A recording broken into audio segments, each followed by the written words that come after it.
Hello everyone. Today we will be discussing the stated preference approach, and under this stated preference approach we will be discussing the contingent valuation method.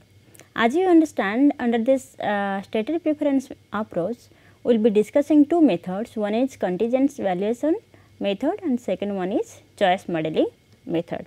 So, just discuss the contingent valuation method, and under this contingent valuation method we will be discussing what is the basic background for this stated preference method, because as you already understood, we do have reveal preference method and we discussed several methods under this reveal preference approach. And then in this context, what is the necessity for having this stated preference method, what is the urgency and importance, that we will be discussing.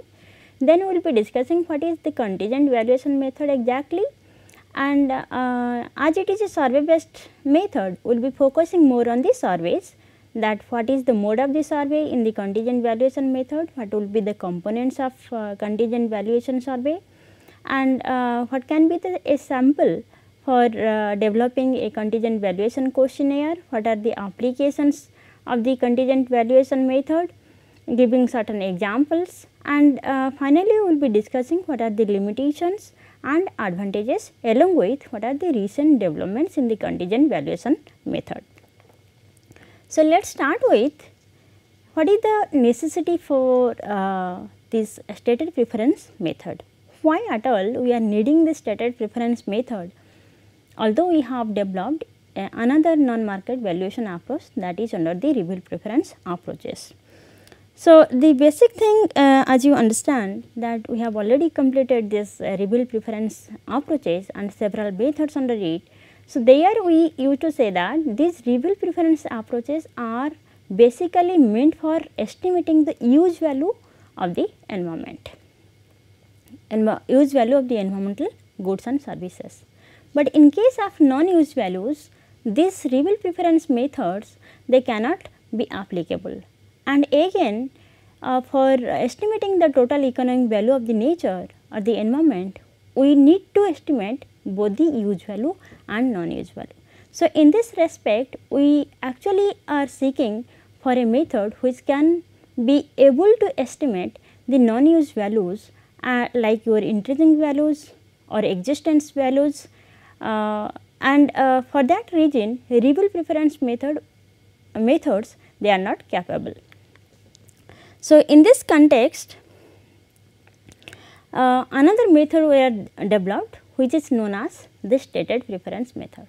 But the basic thing is that why the reveal preference method is not capable to estimate these the non-use values.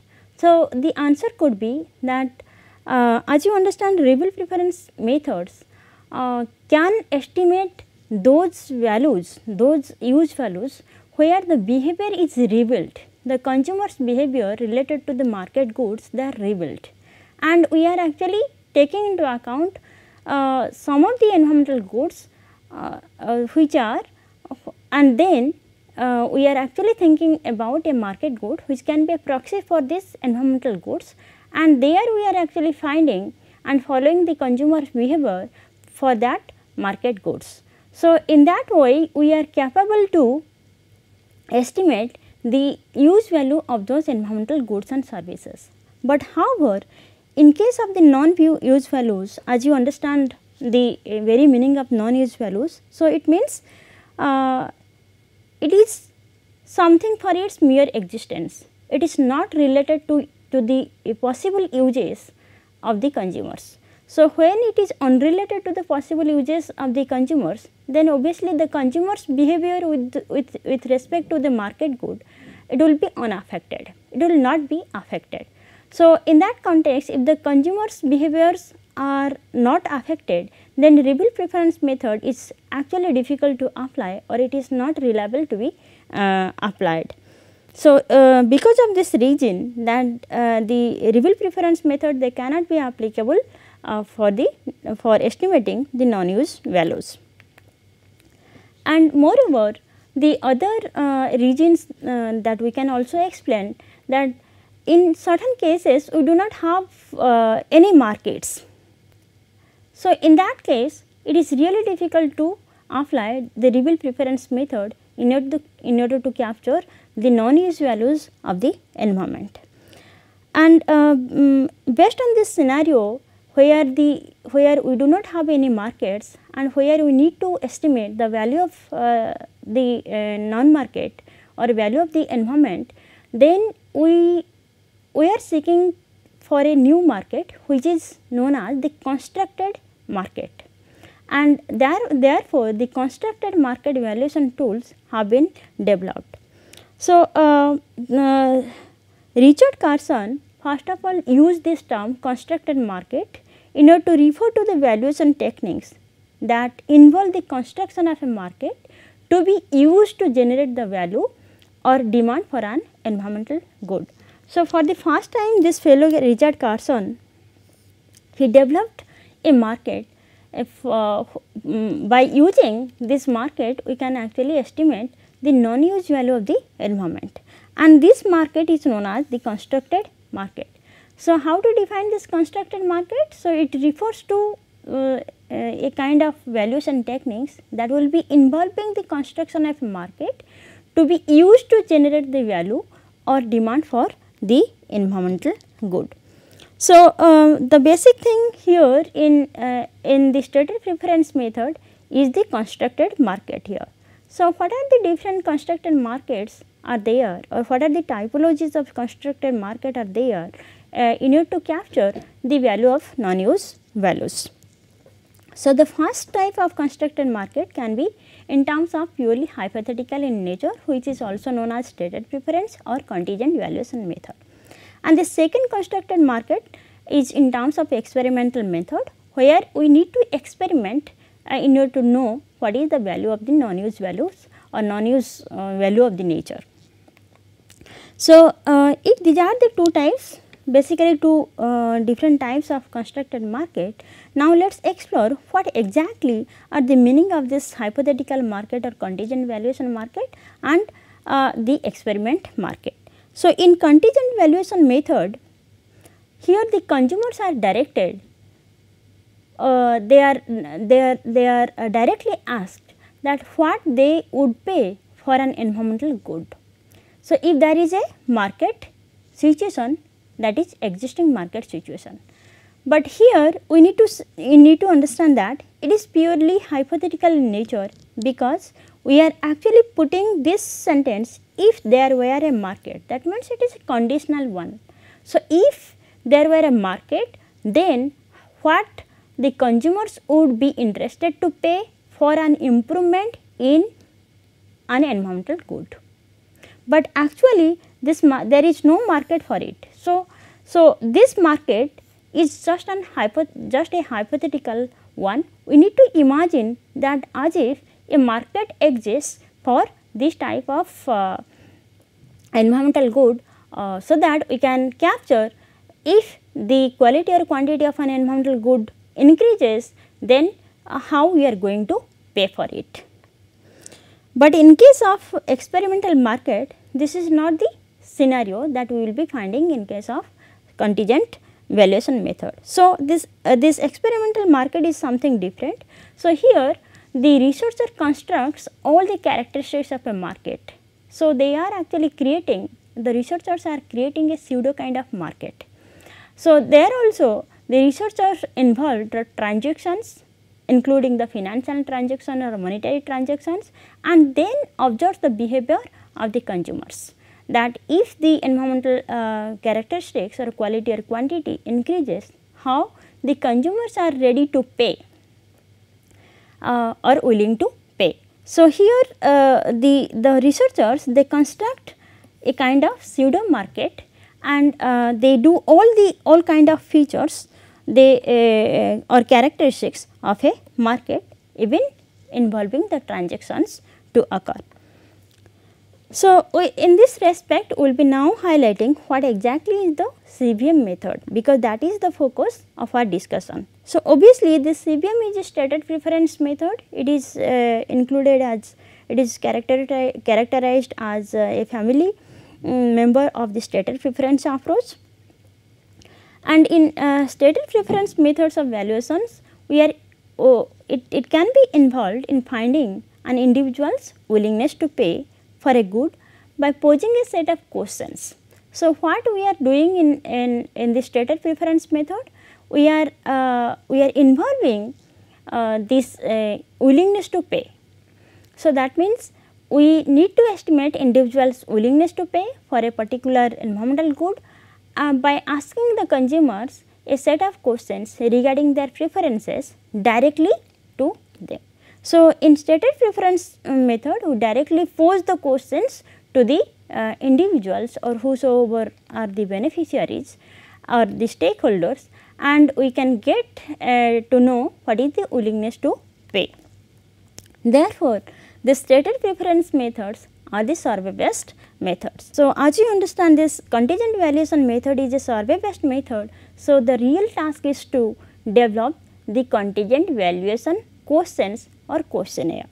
So, here in developing this contingent valuation questions, the individual is asked to imagine some situation that is typically not available and that is outside individual's experience, because it is not real, it is really highly imaginary.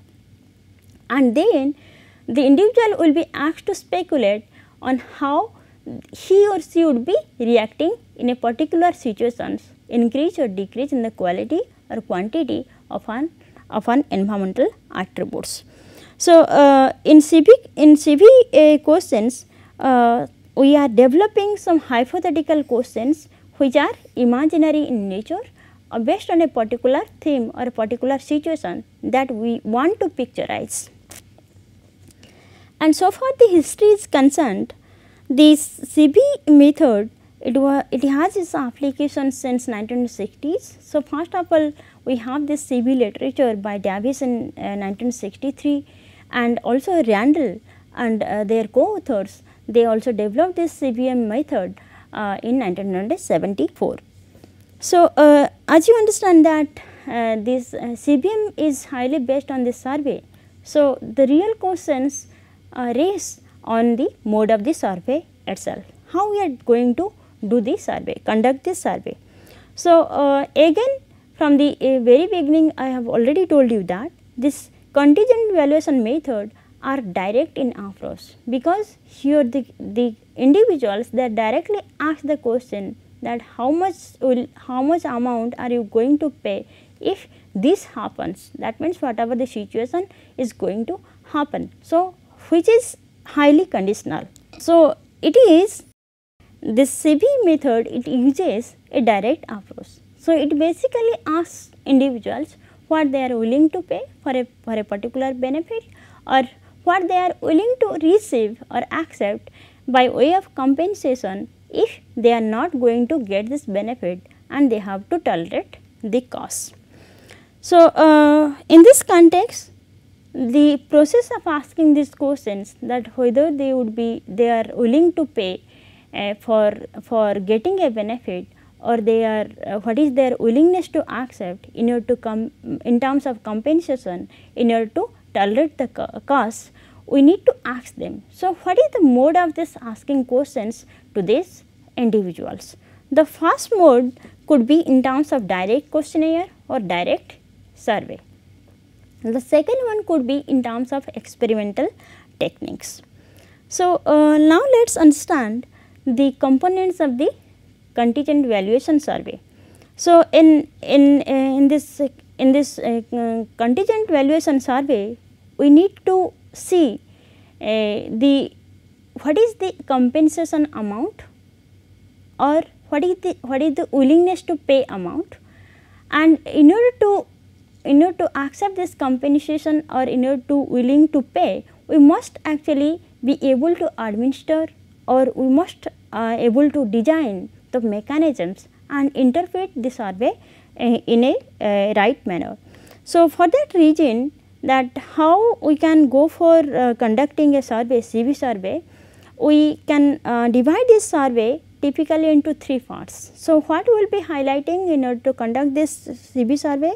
So, first one we need to highlight is the background information of the study on the particular environmental good. So, what exactly would be this environmental attribute on which we are we are bothering or bothering about, or for which we are interested to value. And the second one could be the sections on eliciting the value. So, how we are going to elicitate the value on that environmental attributes.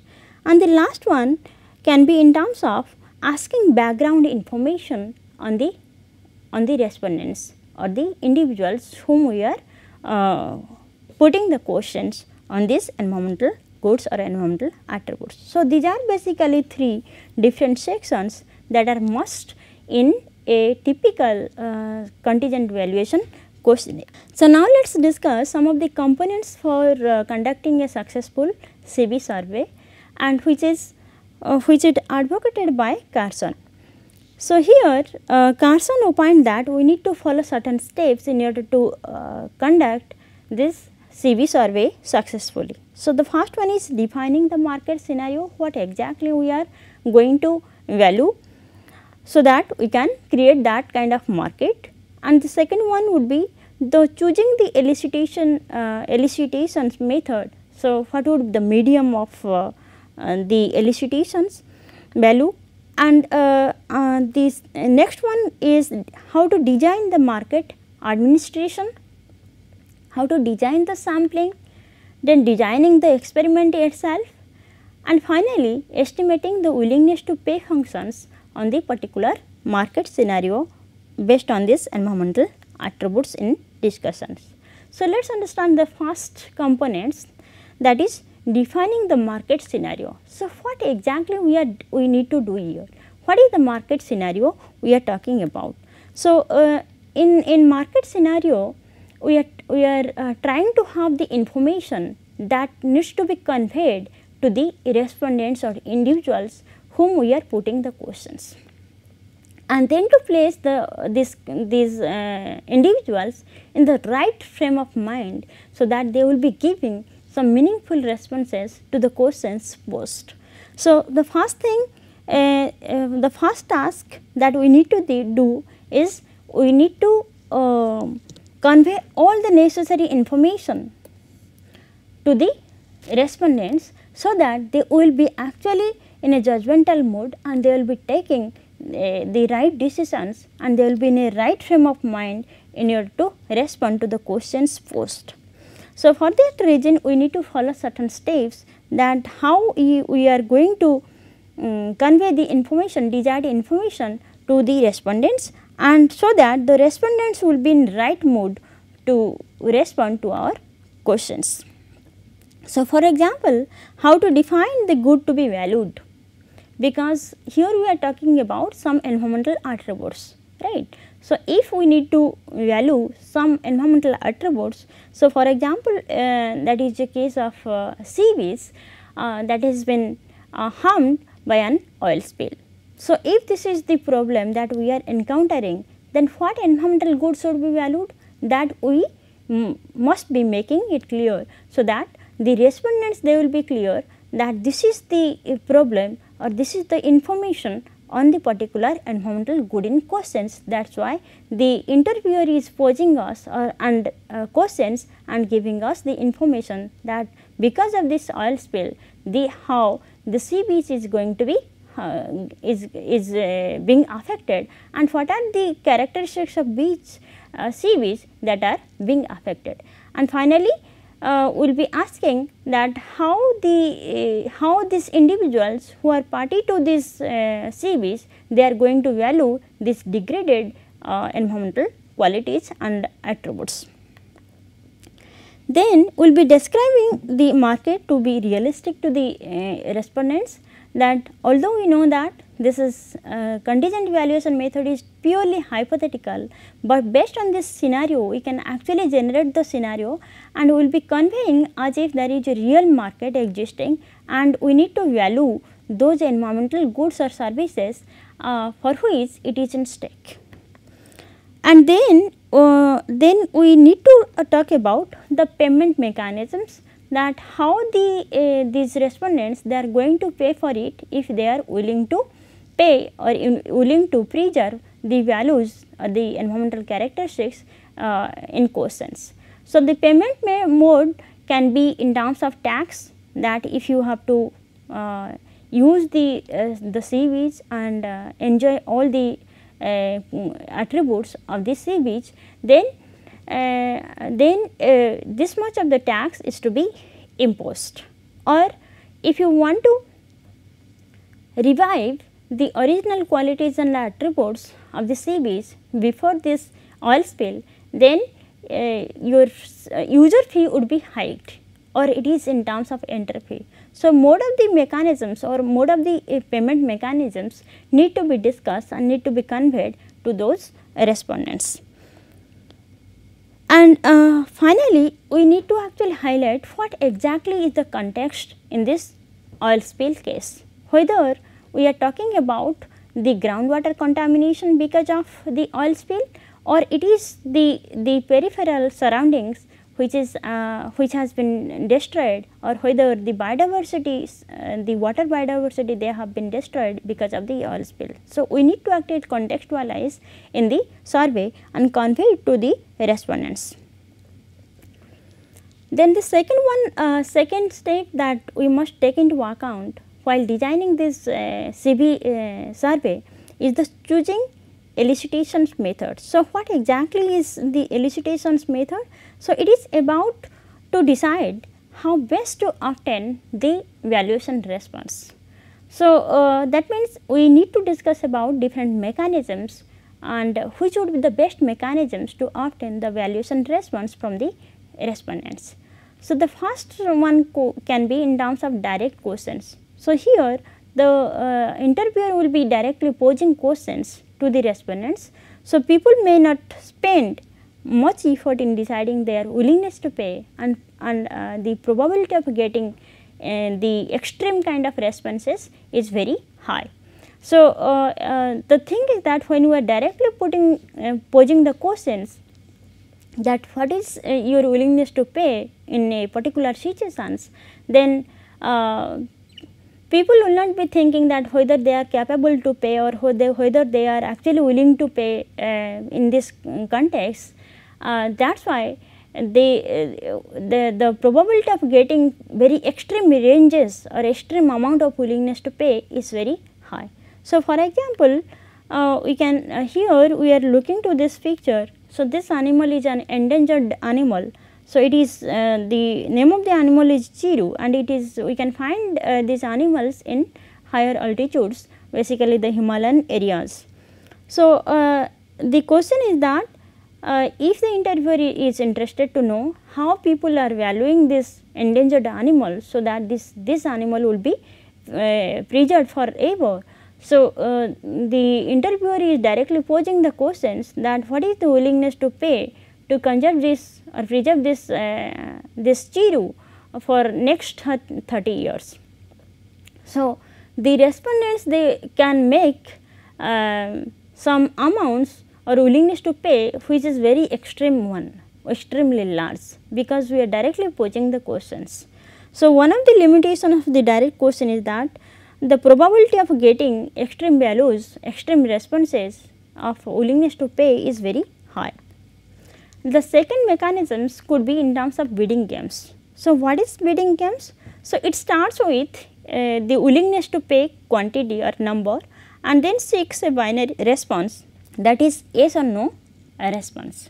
So, that means we are starting with the willingness to pay number. Let us say are you going to pay, or are you willing to pay 100 rupees per annum if you have to conserve this chiru for next 30 years or 50 years. So, the respondents would be saying whether they are willing or not willing by stating yes or no. And if the response is yes, then the amount can be gradually increased from 100 to 120 or 150 and likewise, and until this exercise can be carried on until a no is received. So, when you are saying on the other hand, when you are receiving the reply that is no, that the respondent is saying we are not going to pay 100 rupees, then the amount is gradually decreased until a yes answer is received. So, in this context, if initially the respondent is saying no, I am not willing to pay 100 rupees in order to conserve this species. So, now the interviewer is decreasing this willingness to pay amount maybe to 80 or 70. So, this process can be continued till yes answer is received from the respondents. So, in this mechanisms, the basic problem we are facing is the starting point bias, that how to start, that what would be the starting point of willingness to pay, whether 100 rupees, 200 rupees, 50 rupees, how much, how to know. So, another mechanisms is the payment card. There we are showing different ranges of amounts. So, it is reflected in a card. So, it cannot be used in telephonic survey. So, if you are using this mechanisms, then obviously it cannot be used if you are conducting a survey in telephonic mode. So, here what we are doing, we are actually containing different ranges of household income, and then we are saying what is the amount that we are willing to pay, or what is the income, household income you are having in the last year after tax. Another method is the discrete choice method, or which is also known as the referendum choice. So, in this mechanisms, the willingness to pay amount is offered to the respondent, and then we are asking that whether he is willing to pay the amount in terms of yes or no questions. And again, for different respondents based on their socio-economic characteristics, we are offering different willingness to pay figures, and then we will be getting a very possible range of willingness to pay amounts. So, that can also be taken into account. The another method for conducting, another step, next step for conducting the CV survey is designing the market administration. How to design this market administration process? And generally these are the items that need to be covered under this market administration. The first one is respondents must complete the survey and their responses must be collated, and that is how the mechanisms for the survey administration can be conveyed. When you are designing this market administration and the survey administration, basically we need to think about what are the different mechanisms for the survey administrations. So, how to contact or how to administer the survey itself. So, the first one can be in terms of mail, your postal mail, or it may be in terms of the internet like your email, or it may be in terms of telephonic surveys or direct face to face or in person surveys. So, these are the standard mechanisms for surveying the CV method. Next step is the choosing the sample design. So, it is about sampling framework, choosing the group from which the sample is drawn, how to draw the sample from the population itself. So, how to identify that particular group which can be included in your sampling, and who are going to be interviewed, whether your focus is household or the individual beings. So, whom you are going to include in your sample. So, some of the other questions are whether you are going to interview only the male persons or female person, or only the head of the family, or other members like children. So, it depends upon your focus area and the attributes, environmental attributes that is highlighted.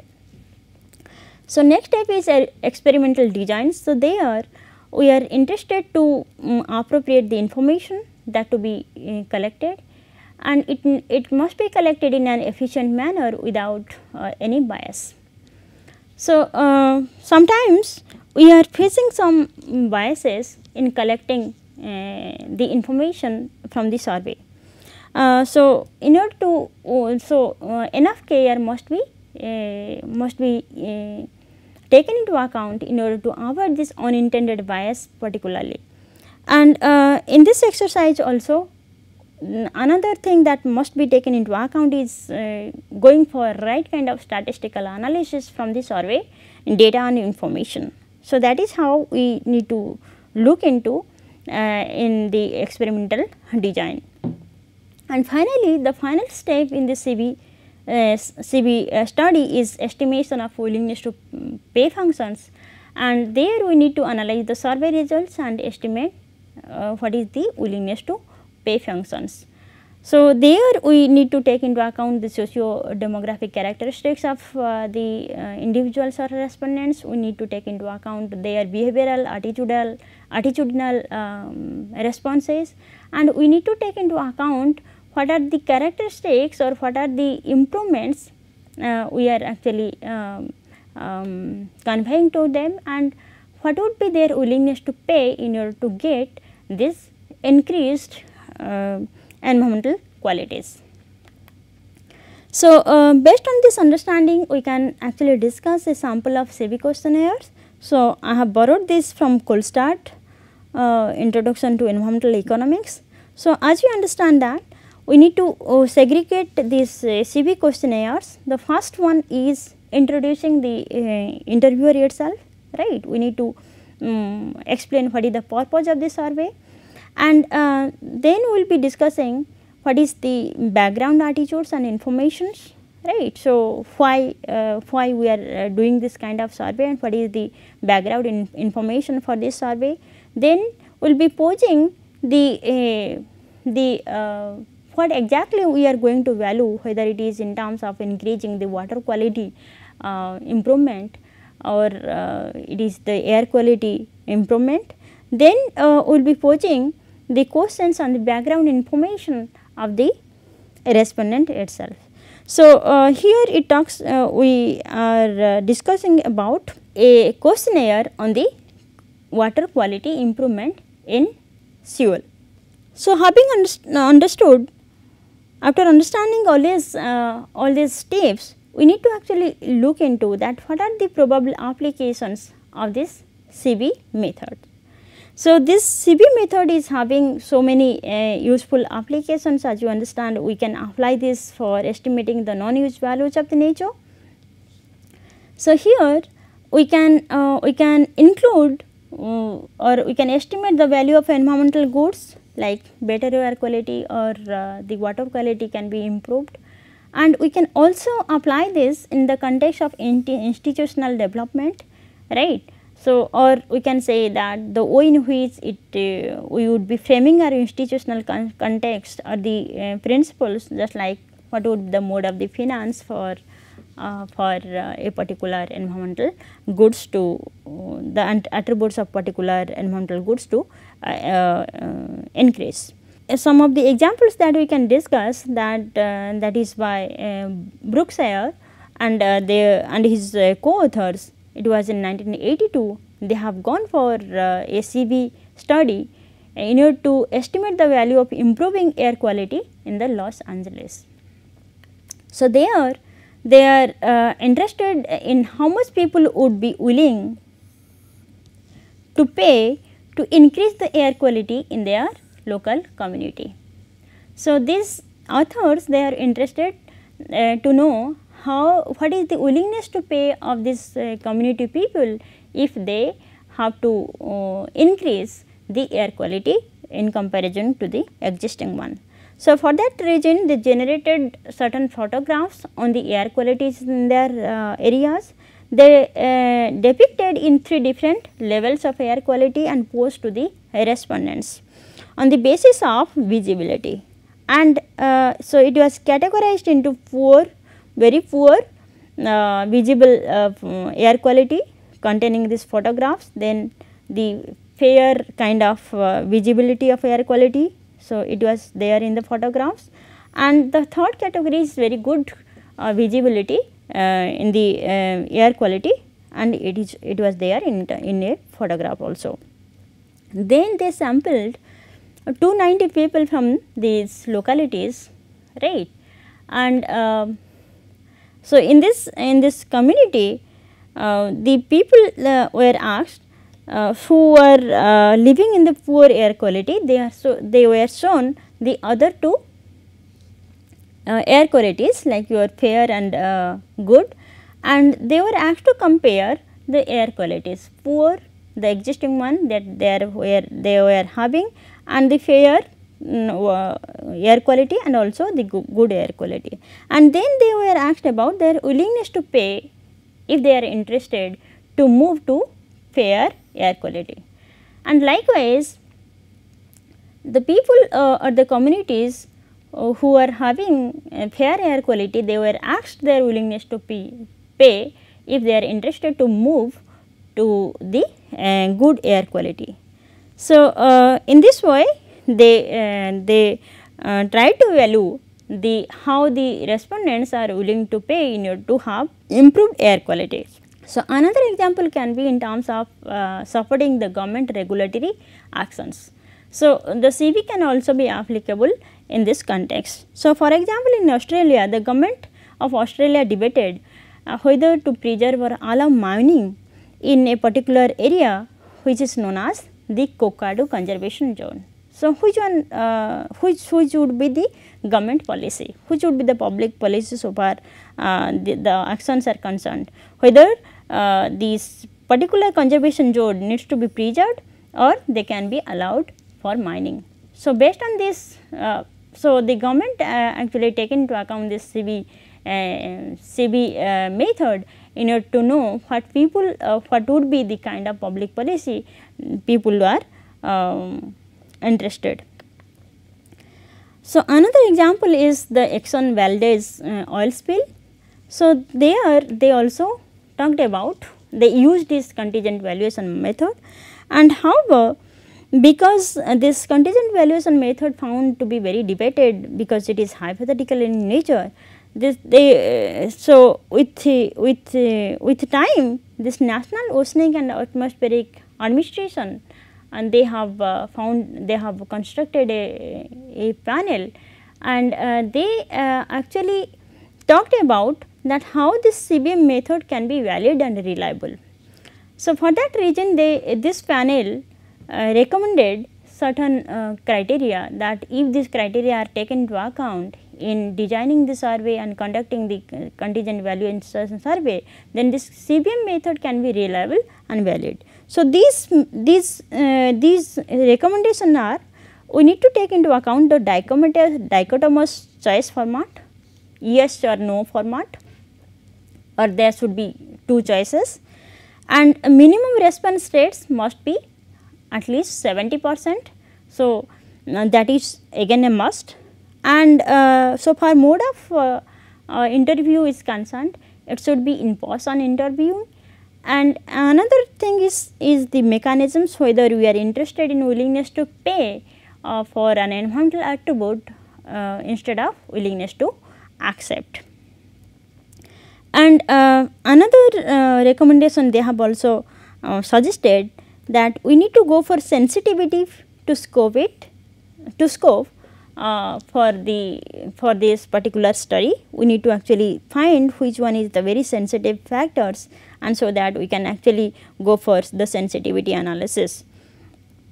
And another thing that must be taken into account is respondents must be reminded for their budget constraints. Suppose say you are asking a person, and you know from his background data that his income level is not so good, but when asked about this improvement or his willingness to pay for a particular environmental attributes, he is saying something very higher values.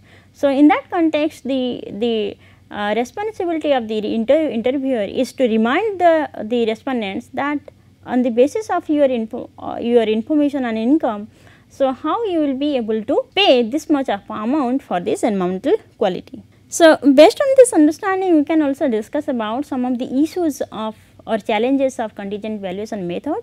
So, the first thing that we are discussing, that it is very controversial. So, why controversial? Because it is highly hypothetical. So, the values elicited by this contingent valuation surveys, they are not actually real, rather they are hypothetical. So, because of this reason they are highly controversial. So, the controversies are around that whether it is reliable or whether it is valid or not.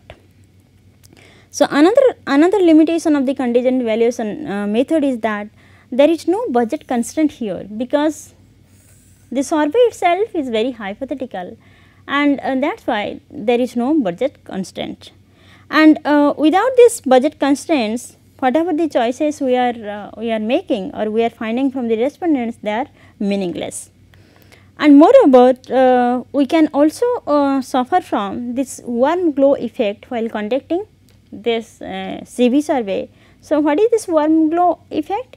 So, that means in a particular situations, when you are asking the respondents that how much what is your willingness to pay or how much you are interested for a particular scenario, and then he will be saying this is a very high amount, right. He is actually eliciting some amount which is high amount, but actually in fact in situations, so that particular fellow is may not be interested to give that much of amount for that environmental attributes. So, in that case we will be saying that this situation where we realized the respondents suffered from warm glow effect, because in a particular situation in a social context, because the interview is going on, survey is going on, that is why he might have expressed his willingness to pay in a very large amount, but actually it is not reflected in his attitude or in his behavior.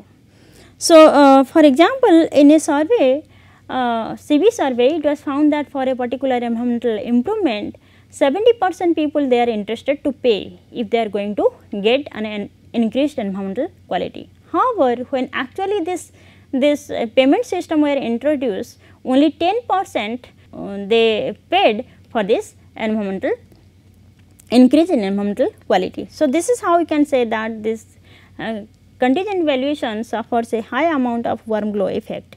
Moreover, this CV problem is also suffering from this embedding problem. So, what is embedding problem? So let us take this example that we are interested to determine the value of a specific natural resource, say a particular park, and that is why we are asking people the value of the same park, right. And however, so there may be another park or a dozen of parks they are situated in the nearby area, and the same mechanisms or same value can be put, right. So if the people they are thinking that this is the particular value for this park in discussions, but the same value they will be thinking the same value can be actually assigned to the other parks. So, that is what is known as embedding problem. So, here we can say the people may value same to the substitute parks which is outside the survey.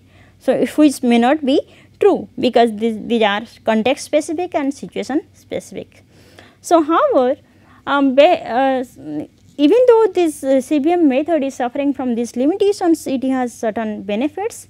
So, as you understand that we do not have any mechanisms or methods to estimate the non-used value, and CV is very flexible in estimating the economic values. While estimating this non-used values like your passive values, we can also estimate this, or we can also use this CV method for estimating the total economic values.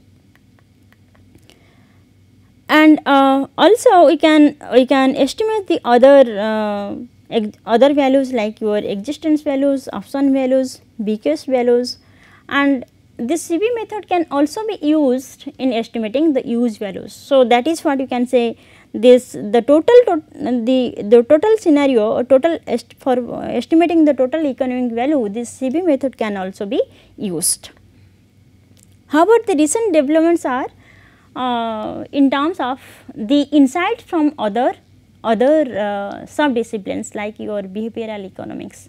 So, in the recent literature we can find that the CV survey basically is having is being benefited or is actually getting theoretical backgrounds or theoretical feedbacks from the behavioral economics, particularly in identifying the empirical phenomenon that are not adequately explained by the neoclassical economics. As you understand, this CV study is highly related to the welfare economics, and which draws much of the theory from the neoclassical economics.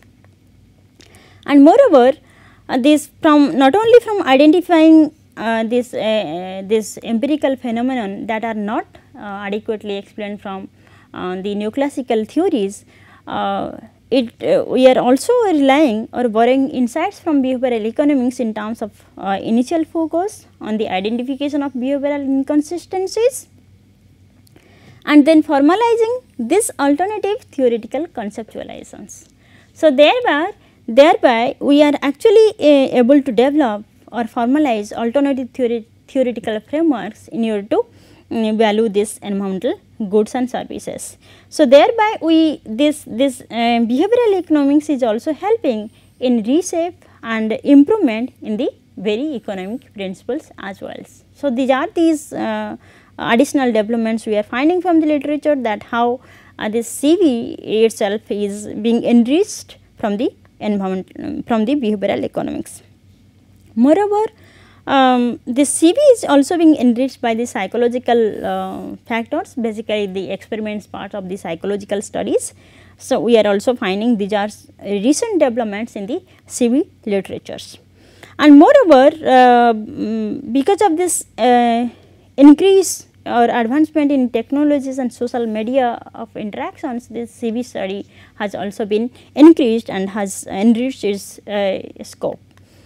So, based on this understanding, we can say that we need to go through certain readings for this CV. So, the first one is the cold start. So, this is the intermediate one.